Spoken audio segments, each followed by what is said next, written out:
Hey everybody, I'm Hala. I'm a somatic counselor and a yoga teacher. And this is a really short talk and practice on how to help manage anxiety and possibly even release it.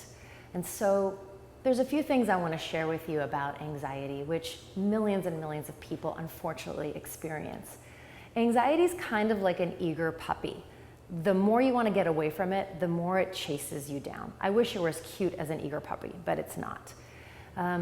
So often what happens for folks who struggle with anxiety is the anxiety is unpleasant, but then we're afraid about being anxious, and so then ultimately we're then anxious about being anxious, and that can be really debilitating. The more we try to run away from the discomfort of anxiety, the stronger it can get.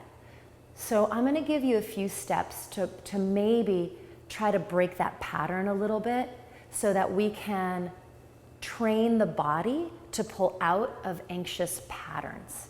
Anxiety becomes a self-fulfilling prophecy. And so again, even though there's so many reasons we get anxious and there's so many different ways to address it, this specific practice is about how to help the nervous system downshift. It's kind of like your car getting stuck in one gear and you can't downshift it and you just start to rev higher and higher and higher. I don't even know if this analogy is right because I honestly know nothing about cars, but hopefully you get my gist.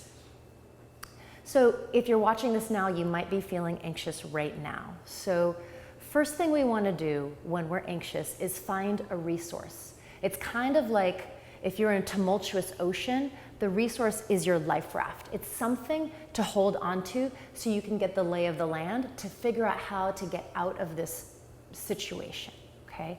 So your resource is something either in your body or in your mind or in the environment that feels safe, supportive, grounded, something that lets you know that maybe you'll be okay. So here's a few things we can do to get resourced. First thing to try, and I want you to figure out what works for you because it's different for everybody. The first resource is to orient to your environment. Try this right now. I want you to look around the room that you're in. And I want you to notice the different colors, textures you see. Don't look at all the stuff you need to clean up. And actually move your head when you do this. Notice what's behind you and above. Track your body. Usually 50% of people will spontaneously take a deep breath here. Notice if it's true for you. And if you do, then this is one of your resources, is orienting to your environment. If this doesn't work for you, don't do it.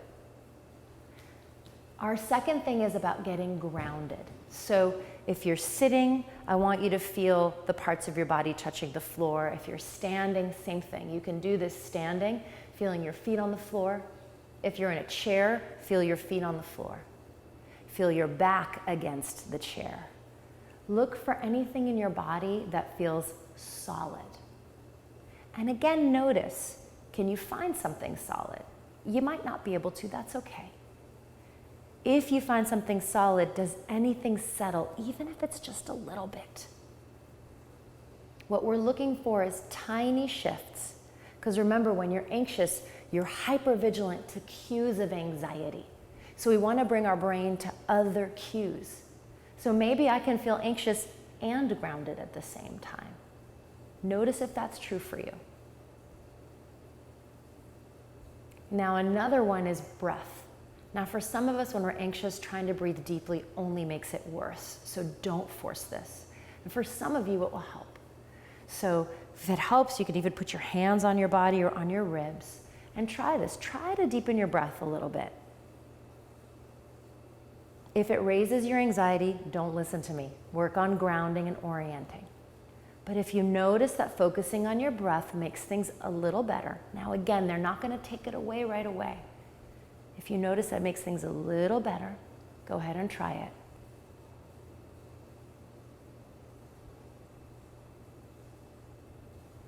So hopefully one of these three works for you: orienting, grounding, breathing. And if none of these work, anything can be a resource. You might imagine something, a loved one, a tree, an image. You might use a smell, I love my essential oils. I keep them in my bag and put them on my hands whenever I need them. You might imagine your favorite place to be. Try to pick something that for you feels like a little bit of a life raft that you can hold on to. Now, if you haven't found that, then I want you to stop the video here and simply let your practice be one of curiosity of what is something that feels tolerable or okay for me right now. Once you find that, you can go on to step 2, which is, all right, now that I've found something, say you found grounding, then I want you to start to find a way to be with the sensations of anxiety. Notice in your body, how do you know you're anxious? What happens? Does your heart rate go up? Do you feel constricted? Is it in your gut? Is it in your head? What's the sensation? Now notice your mind might want to come up with a story. Oh, it's because of X, Y, Z, or maybe I'm having a heart attack. Just come back to what does it feel like in my body as a sensation? And just name that sensation. I know for me, when it comes up, it feels like my heart is racing. So just say that to yourself, my heart is racing. This is the sensation of my heart racing, or my gut in a knot. Does it have a color or a texture? And try to let go again of making meaning of it. It doesn't matter why you have it or what it means. How does it feel in your body? For some of you, you might notice that simply naming it as a sensation makes you feel a little better. Notice. Again, if it doesn't, I want you to go back to the grounding practices. Now here's step 3. Can you feel your resource as you feel the sensation? So can the sensation of anxiety be one part of your experience, not the totality of it? So you might notice the sensation as you feel your breath, or notice the sensation as you see this image in your mind's eye. What we're trying to do is interrupt this pattern of anxiety and then hypervigilance to it, which raises its volume. Really, the goal is to try to be able to be with the anxiety.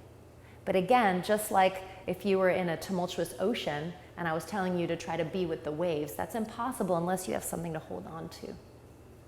So feel your resource, notice the sensation of the anxiety, and then look for anything that might get better.